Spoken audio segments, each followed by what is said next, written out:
The following program contains explicit American history. If you suffer from stupidity, Randall may not be right for you. Check with your revisionist historian. Standing for truth in the four corners of America. Fighting for justice on the frontiers of the culture wars. And turning resistance into an art form.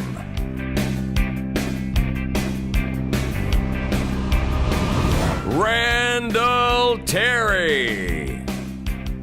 Whether victim or perpetrator, there's nothing that says, I love you, quite so much as risking life and limb in a Black Friday mosh pit. I got a couple nice gifts. I'll tell you about it when I come back.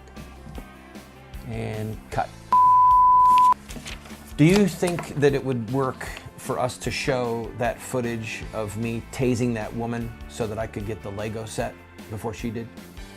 I don't know, is it gonna hurt donations? I don't know. Let's think about it.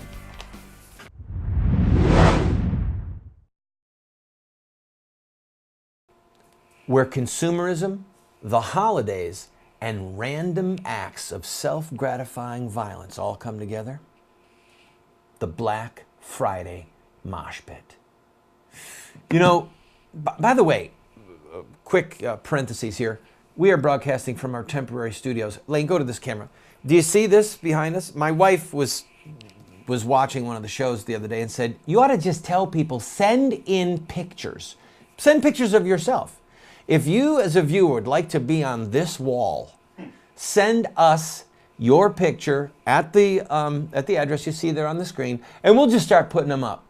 Because we're here in Memphis so that my son can be treated for cancer at St. Jude Children's Research Hospital, and we had to throw this together. We are in the process of designing a set that we can live with for the next months, however long we're going to be here for my son's care.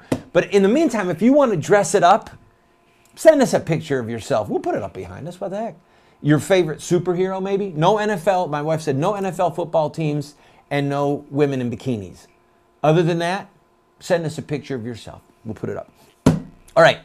Let's look at some of this footage from Black Friday. This is how we as Americans really celebrate. You've got police running out of the way. You've got a woman tasing another woman in a fight for a grocery cart. All right, this wasn't even the fight over the flat screen TV. Now here is the footage of the rumble that broke out for the flat screen, and that happens all over the country. Here is people just rushing in just to get in and literally flailing about. I have to ask the question. Who does this? What kind of poison is in the human soul? Did you see the interview with the people who spent 53 hours in front of their store that they wanted to get in on Black Friday in tents, all right? They literally pitched these tents so that they could be the first ones in. How did you spend your Thanksgiving? I was eating gruel out of a little pot. We built a small fire, and somebody brought me some giblets in gravy and in a small morsel of stuffing. You know, there's nothing really and truly, though, I shouldn't mock, because some of the happiest memories that I have in my life are Christmas morning when I handed to one of my children that gift that I got, and to just see them smile. And while they're smiling, the film in my mind is replaying what I had to do to get that on Black Friday. There was that time that I actually pushed over a 60-year-old woman. I said I was sorry when she hit the ground, and I said it was an accident, but I got the toy that my kid wanted. And then there was that one year where I gave to my wife that jewelry item that she wanted. I had to get 17 stitches on my arm that year because I actually broke the glass in the display. But I was a part of it. And that's what the holidays are all about. Putting family first, creating family memories. And frankly, I think that I'm helping the Obamacare people as well. Because, well, for probably 6 months now, I've been in counseling, post-traumatic stress syndrome counseling, and now I'm able to get the cost of that funded by my Obamacare policy. So if you missed out on this year's Black Friday mosh pitting, I think there's something for you to look forward to next year.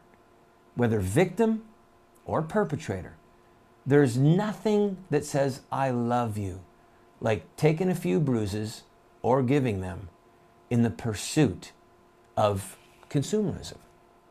Merry Christmas. I do this like the Navy SEALs or the Israeli military does a tactical operation. Just gotta remember this. Porta potties don't have that. It's all about, you know, friendship and stuff. I mean, I've made a lot of good friends in line.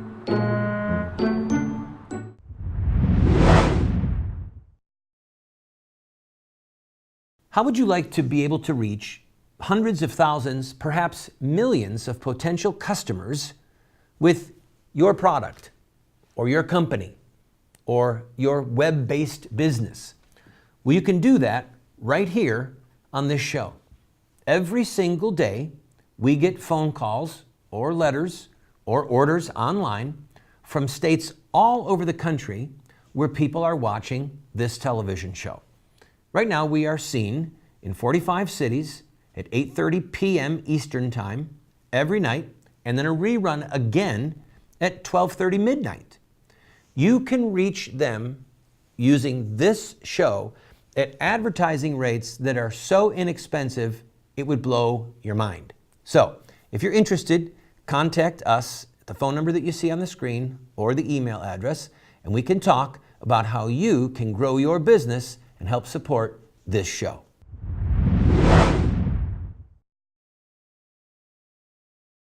Welcome back, friend. Many people are not aware of the fact that some theologians believe that the tradition of Black Friday, mauling people, actually originated in Bethlehem. The shepherds got there first, and they were elbowing each other and kind of pushing and shoving to see who could get a better look. And then literally in ride the wise men on these camels, and they're mowing people down on the camel. And then the craziest thing is this little boy comes in, he's beating his drum, the little drummer boy, and he kind of gets people's attention. And then he literally starts stabbing people with the drumsticks. It was mayhem, according to some people. I don't know. Let's just go to the next story. But remember what Christmas is all about. Children under 2 not covered up in New York. This story was actually crazy. A woman is a pediatrician, okay, so she's a doctor, and the husband has his own business. He does title searches, and they've got a $1,000 a month healthcare plan. They've got a 3-year-old, a 5-year-old, a 6-year-old, and a baby under 2. So their insurance policy jumps from $1,000 a month to $2,000, $2,500 a month. They still haven't even figured it out. But the insurance carrier for the new policy said that their 2-year-old child was not going to be covered under this policy, had to have his own policy. And I thought to myself, that makes perfect sense.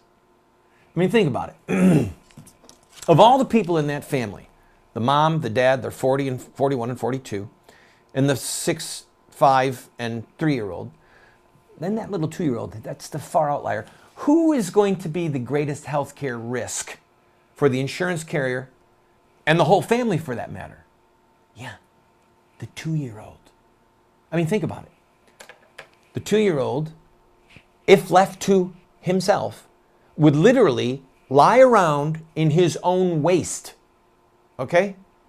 And anybody who's had kids, I've had 7 children that I've raised through the ages of 0 to 2.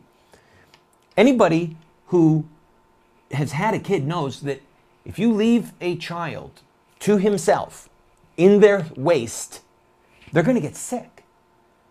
You cook great food for them. You put the wonderful food in front of them, and what do? They throw it on the floor. They won't eat it. They cry and complain. You put them down on the floor and let them go cruise around the house, hands and knees, or waddling around. And what do? They pick up any random thing, soft, hard, mushy, nasty, filthy, off the floor. And where does it go?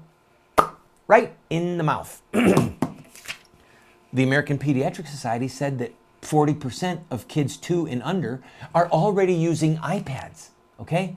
So they're gonna have intense psychological problems and vision problems, motor nerve problems. They're under 2. What are some of the other things we thought about? At the end of the day, the 2-year-old, the 1-year-old, what do? They use, take. And they cannot even communicate any malady that they might have. I mean, at least the 6-year-old can say, Mommy, my ear hurts.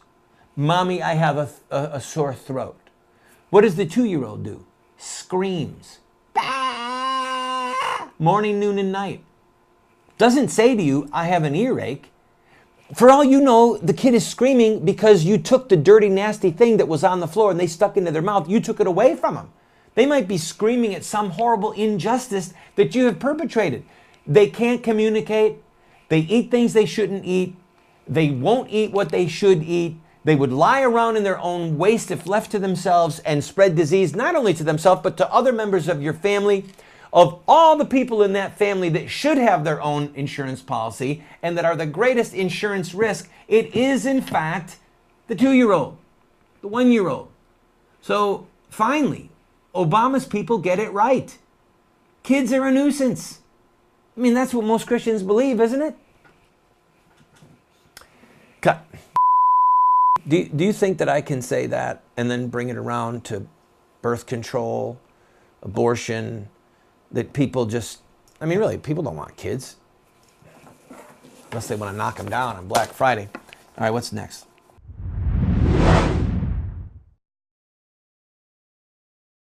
Do you want to have knowledge, wisdom, discernment?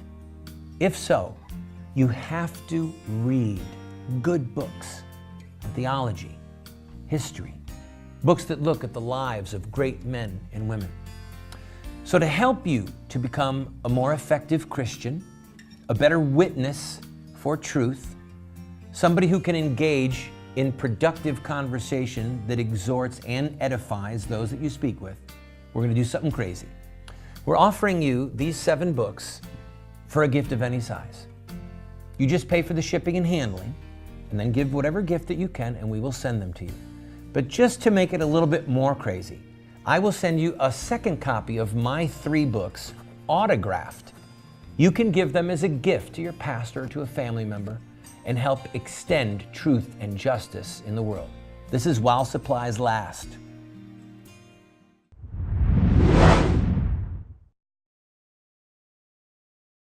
Welcome back. All kidding aside, please don't take too much offense at some of the things that I say. I say them to get people to think. All right? So whether it's Black Friday mayhem or whether it's our 2-year-olds being on an insurance policy, the truth of the matter is that Black Friday probably could get its name from the blackness of the human soul that is enveloping the country. As we put items ahead of our faith, ahead of other people's human lives and their safety. And when it comes to children, the simple fact of the matter is the only eternal thing that God gives us in this life, besides our own soul, are our children. He gives them to us for a season so that we can raise them and prepare them for a life of justice and righteousness and holiness and faith now, and to be with God in eternity forever. So the best thing that we can do is to make our priorities, and hence our decisions, and where we spend our time and our money, and where we spend our emotional currency, the best thing we can do is to place value on the things that God places value on. All right? Don't be offended look and laugh and say, Randall make good point. He very funny man and do these strange voices. All right, the NSA, Feinstein. Feinstein, I love this woman, really and truly. If you were going to have a wicked evil character that starred in an MI6 movie, you know, 007 or something, it could be Feinstein. Because now she's feigning outrage that the NSA was spying on or at least 35 other presidents and world leaders. Okay? Our NSA spying on other world leaders, including, as you know, German Chancellor Angela Merkel. Now, think about what she's saying. We apologize to the world leaders for spying on them and tapping their cell phones. We are an elite group of political masters. And it's unbecoming of us that we brought a secret recording device into the bathhouse for the Roman senators, where only the elite can gather. We shall, and we will, continue spying on the plebeians, the riffraff, the slave labor force of our great empires. But we apologize for spying on you. So let's get about the business of keeping up the spying on the average American. And the truth of the matter is, after Snowden made his allegations, our resident spook, you know, once a spook, always a spook. And we've got a former FBI agent who helps us prepare these shows. And he said, look, what Snowden did to tell the American people was right. What he did to tell about America spying on foreign leaders was wrong, because all foreign leaders know that they're all spying on each other and they're trying to spy on us as well. So he shouldn't have said that. To which I said, well, maybe you're right, maybe you're wrong, but what Snowden did by saying that we're spying on foreign leaders might be to turn up the heat a little bit on the Obama administration to ditch the entire program, okay? But what frightens me is this. People aren't upset. Most Americans just don't care. I mean, what's occupying our waking thoughts? 401ks, whether or not the Fed is going to keep printing money. Some people are worried about their investments. Other people are just worried about going week to week and being able to buy groceries. We've come to the place as a republic where, in my opinion, and I want to be wrong, that our doom is certain. And the reason is because we have traded liberty for security. I believe it was Benjamin Franklin who said, those that would trade their liberty for security deserve neither. Samuel Adams said, if you want to remain in chains, then go ahead, bow down and lick the boots of those who feed you. But may history forget that you were our countrymen. Go away. We don't want your counsel. We don't want your fellowship. Just go away. And may history forget that you were our countrymen.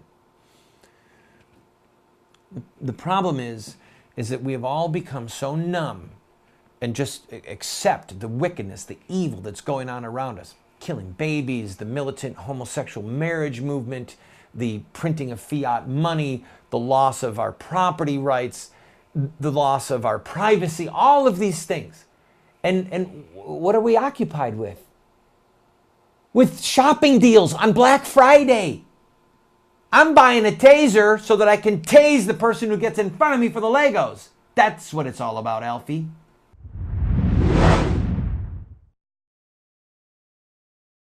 Do you want to get America out of the hands of wicked and unjust men and women who are destroying the republic before our eyes, and put leadership back into the hands of righteous men and women so that we don't die as a nation?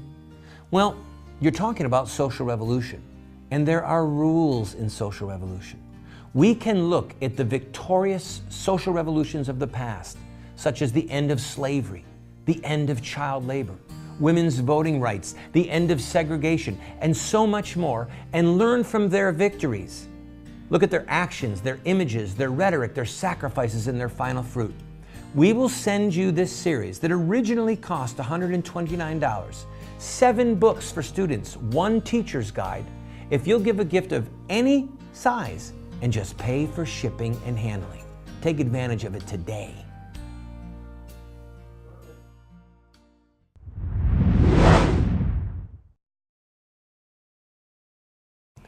Majtaba Atarati. That's the name of the Iranian scientist who the Obama administration released. You see, he was involved in trying to illegally purchase equipment to be used in their nuclear military operation. The U.S. gave him up, did a prisoner swap. I think we got the hikers, those 2 kids that were hiking, and we got the hikers. We didn't get the pastor. You remember him? Saeed, I don't want to mispronounce his last name, Saeed Abedini. He's still in prison for 8 years. And we've now cut this deal with Iran to let them keep their nuclear material, to let them keep their plants, and we released to them one of their nuclear scientists to help them speed the process along. I think that the Obama administration has the 3 stooges foreign policy. Show that clip. Slowly I turned, and step by step, inch by inch, I walked up to him and I smashed him. I hit him. I bumped him. I turned the faces and I knocked them down. Oh! Oh, take it easy, bud. Take it easy. Excuse me, kid. It's that word Niagara Falls. Every time I hear it, it tears me apart. It don't do me any good either. Ungrateful, that's what it is. How do you like a guy like that? I say hello, pal, sort of friendly, and just because I say Niagara Falls, Niagara Falls! Slowly I turn. Please, no. And step by step, inch by inch. No, please, no. I step and I hit him. And I knock. Oh, take it easy, pal, please. Take it easy now. The genius of our administration. Slowly I turn. All right. I want to have a moment as we close out this show to have a bit of a personal confession to you.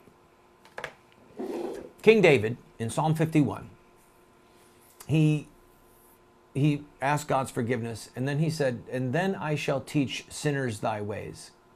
And when you consider what David did, that he was repenting of in Psalm 51, that's pretty significant. That he felt like his own restoration would then enable him to teach others.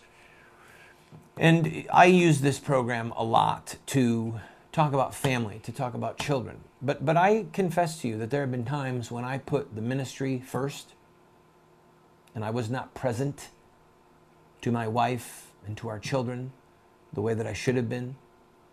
And over a year ago, I had a really come to Jesus moment where God made it really clear to me that my priorities were out of sync. And I'm telling you this because I want you to know that my exhortations to you come from my heart. And they come from a series of years, really, where I was out of balance. The other day, we put up our Christmas tree at the beginning of Advent. On the first Sunday of Advent, we bought the Christmas tree on Saturday. And the first Sunday of Advent, we put the decorations on it and put the train around the bottom. And it was just a beautiful day. And we took our time. And as I was there with our children and my wife, I realized, I thought back at other times when we were decorating the tree, and I wanted it to go as fast as it could so that I could go on and do whatever it is that I wanted to do. And I regret that. And so if you, in a moment of honesty and clarity, look in the mirror or on your knees in prayer, say, you know what? I'm not as present to my family as I should be. I'm not as focused on eternal things as I should be. If you do that and you start to have a conversion or make the alterations in your life that will better reflect the things that matter, all I can say is God bless you. I've been there and it's difficult, but it's worth it. It's worth it because I'm not just going to give an account to God for my ministry.